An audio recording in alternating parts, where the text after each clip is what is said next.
ತಾಳಿ ಕಟ್ತಾರೆ. So total 3 ತಾಳಿ ಇರುತ್ತೆ. ಸೊ ಇವ್ರದ್ದು ಸಂಪ್ರದಾಯ ಆಚರಣೆ ಅಂತೂ ತುಂಬಾ ಇತ್ತು. ನಾನ್ ಸ್ಟಾಪಾಗಿ 3 ದಿನ ಡೇ ಆ್ಯಂಡ್ ನೈಟ್ ಅಂತೂ ನನಗಂತೂ ಫುಲ್ಲು ಆಚರಣೆಗಳು ನೋಡಿ ನೋಡಿ ನೋಡಿ ಸಖತ್ ಖುಷಿ ಪಡ್ತಿದೆ. ರೆಸ್ಟೇ ಕೊಡ್ತಾ ಇರಲಿಲ್ಲ. ಓವರ್ ನೈಟ್ DJ ತುಂಬಾ ಇತ್ತು. ಕೆಲವೊಂದು ವೀಡಿಯೋಸ್ ಎಲ್ಲ ಲೈವ್ ಆಗಿ ಹಾಕಿದೆ, ಯಾಕಂದರೆ ರೆಕಾರ್ಡ್ ಮಾಡೋದ್ರಲ್ಲಿ ಫುಲ್ ನನ್ನ ಮೆಮೊರಿ ಫುಲ್ ಆಗ್ತಾಯಿತ್ತು. ಸೊ ಕೆಲವೊಂದು ವೀಡಿಯೋಸ್ನ ಕ್ಯಾಪ್ಚರ್ ಮಾಡಿದ್ದೀನಿ. ಸೊ ಅವರೆಲ್ಲರೂ ಸೇರಿಕೊಂಡು ಆಮೇಲೆ ಅಲ್ಲಿ ಒಂದು ನೈಲ್ ಪಾಲಿಶ್ ಇಟ್ಕೊಂಡಿದ್ರು. ನನಗೆ ಏನಕ್ಕಪ್ಪ ಈ ನೈಲ್ ಪಾಲಿಶ್ ಇಟ್ಟವ್ರೆ, ಸತೀಶ್ಗೆ ಏನಾದರೂ ಹಾಕ್ತಾರ ಅಂದ್ಕೊಂಡಿದ್ದೆ.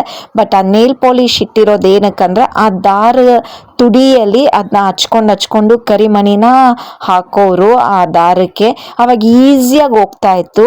ಸೊ ಅದೊಂದು ಟಿಪ್ಸ್ ತುಂಬ ಚೆನ್ನಾಗಿ ಕಲಿತೆ ನಾನು ಅಲ್ಲೊಂದು ಹೋಗಿ. ನನಗೆ ಒಂದು ಟಿಪ್ಸು ಅರ್ಥ ಆಯಿತು, ಒಂದು ನಾಲೆಜ್ ಎಕ್ಸ್ಟ್ರಾ ನಾಲೆಜ್ ಗೇನ್ ಆಯಿತು.